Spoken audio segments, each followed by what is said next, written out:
Hello, everyone. This is Mike Saddam, and welcome back to the Crucial Talks podcast. On this podcast, we believe if we want to understand behavior, we need to understand what drives people. So before we get into this episode, I'd like to ask you for a quick favor. If you could please subscribe to, review, and share the podcast, I'd greatly appreciate it. I really want to build a network of people interested in what drives us as people. Now, the Crucial Talks podcast has some foundations that underpin everything we talk about. One of those foundations is that people are social storytellers. We're social animals that interact with others and can create reality with each other, and we need social belonging. It's what has made us so successful as a species. Another foundation is that people tell each other stories, and from those stories, we learn from each other. Our ancestors didn't need to each face a saber-toothed tiger to know they were dangerous. Our buddy that barely escaped from one taught us that we don't want to face one alone. And today, we get to dive deeper into those two areas. First, we dive into the notion of people as social animals because of the need for trust in our social groups. And second, we get to dive really deep into learning. So I'm really excited to welcome today's guest, Isaac Tolpin. Isaac is one of the founders of conveyyour.com. Now, this is a micro-learning platform for learner engagement. And let me tell you what's so great about Isaac. He's a tech guy and a futurist. But even though he is focused on tech and what the future holds for us, he aligns these specialties with human behavior.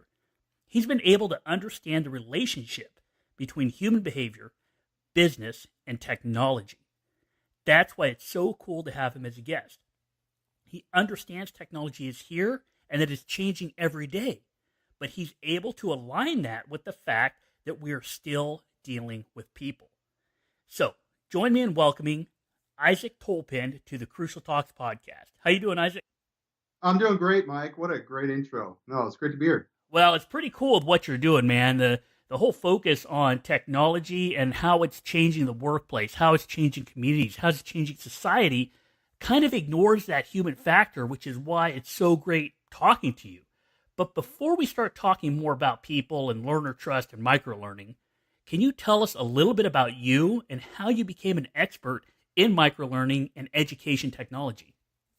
Yeah, I've been an entrepreneur at heart since I was a kid and, running different businesses. I've won, I've lost, I've learned from those experiences. And, prior to Convey we were building I would call it a publishing model on the online course side. And we had corporate consultants, celebrity speakers, trainers, and so forth. And we would do the production side.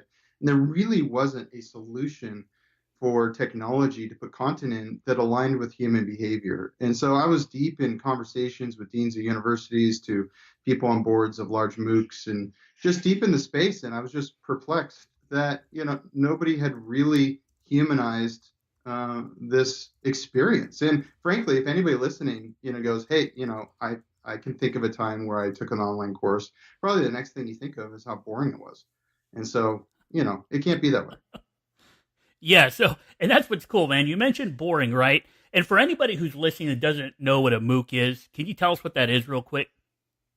Yeah, massive online, I forget what the other O is, courses. Massive online something courses. Yes. Well, and it's pretty much, I think we all kind of know of these because there's a lot of listeners that probably have done like a webinar or something like that. And one of the key things you said is they're boring, right? And we talk all the time on the Crucial Talks podcast about how people are not analytic data processors. They're emotional decision makers, right? It's all about the feeling. And that's why I love what you said that, hey, these things are boring, right? So you started this process, or you started going down this road in this business. Why? Is it because you saw that people needed to learn, but they needed to learn in a way that impacts the human beings that we all are? Well, yeah, I just feel like somebody's job is an important part of their life, and their job impacts their entire family. I'm a family man. And, I just feel like if you can help them make progress, elevate them in their company, then you're having a huge win. And learning is crucial, but it's no longer important that content's no longer king or queen, if you'd rather. But content by itself, I mean, is a commodity. It's everywhere. But if you can deliver content in a way that people love consuming it, now you have king or queen. So content distributed correctly is the winner. And most companies are failing at that. And so what you have in companies is a lack of the right culture. You have, I really believe in an organization, if you have a strong learning culture, a hunger for improvement, learning, growth, that kind of thing, then it impacts all the other things executives care about. What do they care about? Employee engagement. They care about retention of employees. They care about, people making progress and wanting to, help the company make progress. Well, when there's an incredible learning culture, all of those things happen. I believe it's the linchpin for those things. Well, I love that because one of the things I do is a bunch of risk management and safety public speaking. And one of the things we talk about a lot for safety culture is that organizations have to have a strong learning culture. They have to be learning organizations if you want to build the capacity to deal with risk and have safer environments. And it really sounds like you're kind of saying the same thing when it comes to learning in general, because you're going to be able to impact all of these positive things because you have this strong learning culture. Is that about right? Absolutely. Absolutely. Yeah, absolutely. It's like in Good to Great, Jim Collins' book. He talks about the flywheel. And, it's really hard to get the flywheel going at first. It takes a lot of pushes. You finally get it one rotation, and then you keep pushing hard, right decision after right decision after right decision, a mistake and learn from it, another right decision. And pretty soon that flywheel is humming really fast. And all you have to do is kind of just hit it and it's going really fast. And a lot of times people want to say, hey, how'd you get that flywheel going so fast? And and it's not like you go back to one decision that made that thing, go really fast. Remember, it was an accumulation of many right decisions and making mistakes and learning from them, but persevering and continuing to go to get that thing going. I believe getting the learning culture right is key. But here's the problem: a learning culture doesn't happen with events. And that's where people are getting it so wrong. Human behavior is changed with consistent, repetitive actions over a long period of time. And so you can't get that with normal training because it's too expensive and you can't make enough of it and people don't like it. So even if you give it to them, you can't change culture with a speech or a series of speeches once in a while. You can't change culture by micromanaging people. In fact, that hurts things. So it takes something else. And that's why, we got passionate about this. Well, and I like that a lot because what you're telling me is really that to have an impact on an organization, a positive impact, that it takes this constant, almost like a constant pressure, right? Like you're not going to turn a ship that big by just all of a sudden inputting a lot of control. You're going to slowly but surely over time impact momentum of that organization. Yes. Yes. Consistent rhythm of the right pressure on the right things, making the right things happen. And, it's different. So how do you do that? I mean, that's the hard thing. It's like, so here's some questions you want to answer, right? To driving a learning culture is like, how do you make production so easy that we can get training up, real time and make it just in time? How can we deliver it in a way that people love consuming it, but it's not too much? It's not a burden to their day and they're already so busy. How can you make it to where it's engaging, it breaks down silos and it brings departments together? How can you make it so it facilitates more discussion around the key result areas of your business? And then how can you make sure it aligns with the overall culture and vision and core values of the company? And that's where it gets fun because sometimes, HR is separated from the C-suite in some ways. But if you have the right ongoing, what I would call just-in-time training happening, it can actually bring everything together. All right, so I love everything you're saying so far because we're talking, what you're coming to us as is an expert in microlearning and how people can actually be part of these learning cultures and how organizations can take advantage of it. But what I love about what you said about how do you do it, you basically talked about it in a way that, hey, let's make learning and training in a way that people want to consume it, right? That it's fun for them, that they're engaged, right? So we're engaging the emotional parts of people's brains. You also said it breaks down silos. And that's one of the biggest things we talk about all the time on the Crucial Talks podcast is social in-group belonging, that in a lot of organizations that are kind of average or they're not doing very well, there are those silos where workers don't communicate with managers and managers don't really communicate with executives, and HR is so separated from everybody else, and safety is in its own little office. And that breaking down those silos doesn't mean everybody's the same. It means you're taking the strengths of their diversity. And then you also said facilitate more discussion. Well, one of the biggest things we talk about all the time is how human beings, communication is such a big part of what we do because we get to construct ideas with each other. And then you said make sure it aligns with core values, which really comes down to can people actually share belonging in these organizations, and those values are really where all that power lies. So what I'd like you to talk about now is kind of one of those values, which is this need for people to have trust. And if we're going to talk about people as learners, and we're going to focus on a learning culture, I know you talk about it. If you give us a quick little brief on it and what it means, but what is learner trust and how do you improve it in an organization or in a group? Oh, no, it's so important. Why do we just think of yourself, anybody listening? Why do you actually make a behavior or do something? It's because you trust that that's going to be worth your time. You trust that that's going to be a good investment of your time. We don't get any more time, right? Time is the most precious thing. And even for your employees, and they want to do well, but a lot of times they already feel burdened, right? Isn't that true? Where they're already full, plates full. There's always so much to do. And so if we ask too much of them in a training environment, it becomes a burden. If training becomes a burden, then even if they watch it because they want to save their job and you told them to as a boss, then it doesn't mean they're going to change behavior. They're almost gritting their teeth while they're doing it. That's not in alignment with the culture you're trying to create. So what you have to do, and there's some rules here we've developed and we've seen the data prove this, which is you have 5 minutes. Okay, so many things need to happen within 5 minutes to establish and keep learner trust around your training. If you break learner trust, they're not going to come back to your next lesson. So these are the things. It's got to be straight and to the point content, a video that's 1 to 4 minutes max. Okay, and we can talk about why that is and how you do that with complex subjects and so forth later. The other thing is it's got to have completion. Basic, but I got to know if I do this, it's going to record that I did it, and it's going to move me to the next thing next time I come back.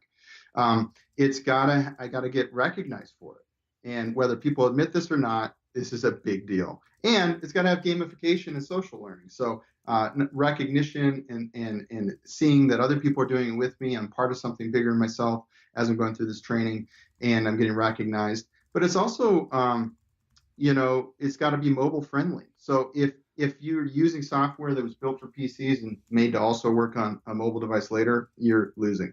Okay, it's got to be built for mobile but work on everything. That's crucial, and it's got to have the ability to have just-in-time notifications. Other than an email. An email has its place, and sometimes you use that, but it's got to have better things than that, like a push notification from an app or a text message or something like that. Okay, if you establish those things, and all of that happens within 5 minutes, 7 minutes max, let's say, then you're keeping learner trust. If you go beyond that, they're not going to do it. Just think of yourself. Right now, if you were in a course and you thought to yourself, do I have 15 minutes right now to do a lesson? You're probably going to say no.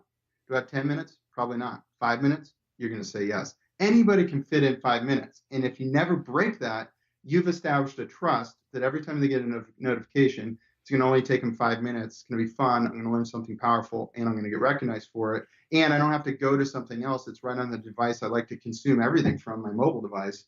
You have a big win. Love it. So this is why I've been looking forward to this conversation with you for a long time, because I talk a lot about human behavior and performance and social belonging and social esteem and all these social things. And I talk about people being social animals just like we were when we were in tribes and in caves and hunting, gathering, and all that stuff. But what I love about what you're talking about is you recognize that people haven't really evolved that much, but our technology has evolved a lot. But you recognize it and deal with it, which is what I love. You're talking about it being mobile friendly, but mobile friendly in a way that impacts the human being that still exists within us all, cognitively and biologically, and all of that stuff.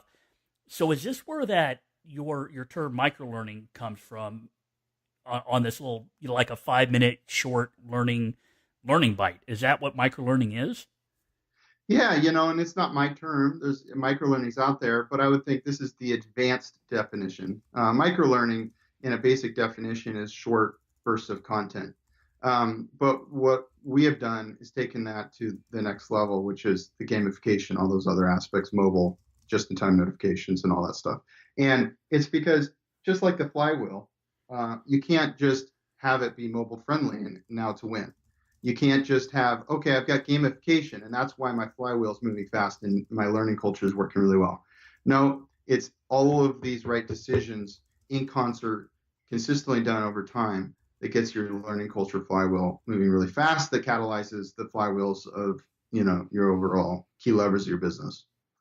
Well, it sounds like this idea of microlearning at this kind of advanced level, that it's not just mobile for friendly, it's all these other things. It really fits with what we understand about human performance and performance charts and how training impacts people. Like, you come out of an intense training and it's kind of like the best you'll ever going to be, but if you don't do anything, it drops off. Your abilities and your skills drop off fairly rapidly. But what it sounds like with your system, or what you talk about with microlearning, is you're taking advantage of those little 5 minute intervals when you can, and the training goes on, but it's such a short amount that people stay engaged with it. So it's actually not only increasing their skill level, but it's increasing the baseline, right? Like, they're not going to drop below their baseline. Their baseline is actually going to get better with their skill set because of this level of micro learning. That's kind of what it sounds like to me. Yeah, I would say, yeah. So micro learning leads to deeper engagement and deeper attention, deeper learning overall. And let's just give everybody an example. It's not necessarily less content. This is something that kind of gets mixed up when we talk about this sometimes. Let's say you have 20 minutes of a lesson. Okay, think of whatever lesson that is, and like something really needs to be explained in about 20 minutes. And let's say the traditional model is you have a 20-minute video and it's in an LMS system, and maybe it plays the video for them and it checks off that they did it. Okay, that's kind of a typical model. What I would say to that is take that same 20 minutes of content, break it into 3 to 4 minutes, because there's probably some fluff in that 20 minutes. Longer videos have more fluff. You can pare it down a little bit, have 4 videos, put engagement with every video, at least one engagement question that completes, gives them achievement currency, goes to the leaderboard.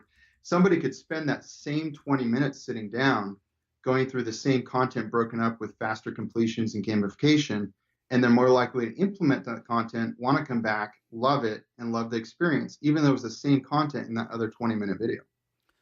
All right. So for guys like me that have a day job where we're in maybe a more traditional organization, where you have monthly or quarterly or annual training requirements, and you're forced to go to a training day, or you have to sit down and take this entire 1 hour course at a time. Guys, like, there's a lot of us out there that are in these organizations that do that may think, hey, this is the only way it can be done, the only way we've ever done it. What data is there to show that this microlearning actually causes deep learning? It's actually beneficial, and why should organizations maybe move this direction? Yeah, it's funny. I was talking to the dean of an Ivy League school. I won't say what it is, and the dean of education there, and he leveled with me that they get 25% completion of their kids that go through online courses. These are kids that are at the school, that also have real classes, and they just can't retain people, and they're using the traditional stuff, right, old school. And they're paying full price for that. And so some data points are: we had a trainer, I'll say his name, Stephen Shapiro, with a PH in his name. You can look him up, stephenshapiro.com. Incredible corporate speaker, innovation expert. He went to many companies, but what we have the data for is these 3 companies, Coke, Marriott, and Capital One. And he launched a 30-lesson course after he did consulting with groups of middle managers about innovation. And afterwards, they launched this to each of those groups and each of those companies, the same course. And It was optional. That's the key thing here. It was made optional. And it went over 30 days. And so every day they would get a text message to their phone and a link. They'd hit the link, and then boom, Stephen Shapiro video would play. And then afterwards, there'd be a question, or the question would come first, actually, in his case, and then the video afterwards to reinforce what he taught them. And then they would get points, and there would be a leaderboard they can instantly look at on their phone and see all the peers and people in different departments, even, on that leaderboard. So now, what was the data? Well, unbelievably, I believe Coke was 76% completion of all lessons over those 30 days. Marriott was 77%, and Capital One was 100% completion. Just unbelievable. And it was made optional. And so why is it working? Well, it's because it's relevant content. It's small morsels. It's a nice little break. It's gamified. It's fun. I see a leaderboard. So you're hitting all the right psychological factors to make them want to come back and enjoy the learning process. So now, how many people would say that, people take away from a live training, 50% of what they learned and implemented it? I bet you nobody here is raising their hand. Well, how much do you think is implemented from live training? Is it 20%? Is it 10%? Is if I can just get my whole employee group to actually do one thing from it, if everybody did one thing, that'd be amazing. But I bet you nobody listening says that everybody does one thing from a live training, even if it's all day. Okay, so the implementation from live training is poor. But now if you add microlearning to it, dripped out, now what is that implementation afterwards? I don't actually have hard data on that, but from this example, you can imagine that far more was implemented because of the microlearning added to it. Well, yeah, because even if you think about, because I did an episode on 3 degrees of influence, even if you think about that if you're able to utilize current technology in a way that impacts the human being, you're going to have more levels of influence because you're impacting more people, and they're going to impact others that are involved in the same technology or the same system as them, because you're getting more, instead of throwing one pebble out there in the pond for an all-day training once a quarter, you're actually throwing a handful out there in little microbursts that can have a deeper level of influence throughout your organization. It sounds like to me that's one of those reasons why it's so beneficial, is because you are going to ultimately have more influence using this kind of a learning system. Oh, yeah. And just imagine this, Mike. Imagine if we made it so simple. Like, the other part of it is videos are so easy to produce. Now it can just be a talking head video for 2, 3, 4 minutes because people will tolerate that and the software brings it to life. So there's less pressure on the video itself. But here's what's cool about that. Now that production's easy, you could go around with a camera and a couple LED lights and make heroes out of your employees. Talk about creating an incredible high-performance culture. Go get best practices from people. Create a rhythm in your company that we're always learning, and everybody gets, say, 2 lessons a week, every week. How hard is it to create 2 micro lessons a week and drip it out to people on Tuesdays and Thursdays? So spread it out over the week a little bit, or Tuesdays and Fridays, and they look forward to that. And there's a leaderboard. And now when you're in meetings, you can recognize people on the leaderboard. You give prizes away. You can just make it fun. You can make learning fun. You have courses that cross departments and breaking down silos. And everybody wants to be a hero. They want to do their job really well. It's not only do they want to do their job really well because it's reinforced. People are getting recognized for it. There's a way to recognize that now. But hey, I'd love to be a trainer. I'd love to be in one of those videos and recognized for the great job I'm doing. So we're in an age where employee motivation has changed. They don't stick around because they get paid more money. Everybody wants to make more money, but that's not why they stick around. They don't stick around because you're going to give them better benefits, although everybody loves that. They actually stick around because they feel like they're able to give their best contribution, they're recognized for it, and they see a path to progress. I'm telling you, you got to have the money there too, but that's the differentiator in an age where it's the hardest to retain people ever. Right now, I just saw a report. There's the most job openings we've ever had in America. 7 million job openings right now. And so there is, what's keeping your employees there? Well, it's going to be culture. If you just have pay and benefits, but you don't have the right culture, you're toast. What happens to you? Think about this. What happens to you, those listening, When you are learning new things in a direction that make you feel more confident and capable in what generates you revenue or income, you feel great, Absolutely. right? Yeah, You feel great. absolutely. And for people who have been listening for a while, go back and listen to the Crucial Talks episode on Maslow's hierarchy of needs and how excellent organizations are up at the top of that. And that's where all that social belonging and social motivation is. The safety and security stuff, that's just the money. But really, that money motivation doesn't even hold a candle to the social motivators that you're talking about, right? I mean, people that are, they become the hero of their company because they're in this video. They become recognized for doing the things that the organization thrives on, and everybody's getting that benefit. You're raising everybody up as in that social motivating way, and it really can make an organization turn from average to excellent. That's awesome that you guys have recognized that and brought that value to organizations everywhere. Really, it's really cool that what you're doing is still impacting people where for so long since the Industrial Revolution we have ignored as a country, really even as a world. We think of people as parts that can be interchanged, but in reality, we're not treating them like people. But what you're doing is you're recognizing people as people and how to get the most from human performance. That's right. No, well said. That is awesome. No, that's totally cool. So, hey, I know we are running out of time here. So, what I was hoping we could do is talk really, really quickly just about this because you've said it a couple times, but if we could hit what is just-in-time learning and how does that create this rhythm that you're talking about? Because I know you said it a couple times, but for those people out there like me that don't get to experience what you're talking about every day, what is just-in-time learning and what is this rhythm you're talking about? No, great. The traditional way, first of all, is create a library of content, tell your employees to go learn it. Now, that gets out of sight, out of mind, becomes a burden. They do it right before the deadline and they regurgitate it, and it's not fun. What you really need is give them just small morsels of content with the gamification we're talking about, that social learning, just, the day you want them to take it, right to their mobile device, right? Or their computer. That's fine. It works everywhere.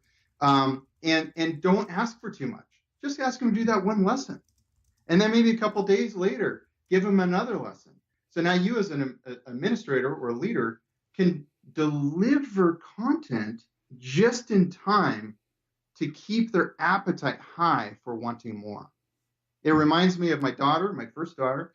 I was a new parent and she wouldn't eat anything. And I got the biggest plate possible, cut the piece of pizza into the smallest slice I possibly could and put it on a big white plate.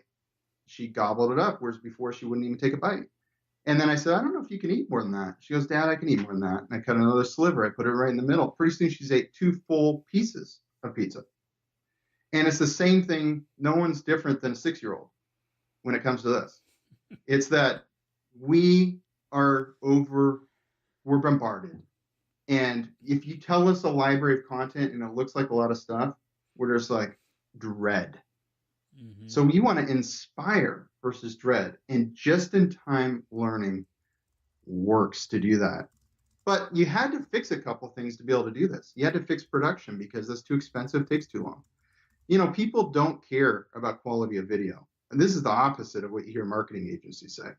People don't care. They want the knowledge.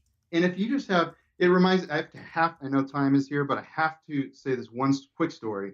There was a guy that led in a conglomerate of hospitals, 11 hospitals in the L&D department, learning development. And they were forever wanting to create lessons of this one doctor doing this certain kind of procedure so that other people could get it. But it kept being this thing of, it's too hard, and getting time with them and getting him in the studio and all these things. So this L&D guy took out his iPhone 6 and said, do it right now, shot it on his iPhone for 5 minutes, put it up on their website in a secure place for the other doctors to watch. And this doctor was blown away. He's like, I have been having to teach this over and over and over again. And what you just did in 5 minutes is revolutionary. And so was that a highly polished video? No. Who cares? Right.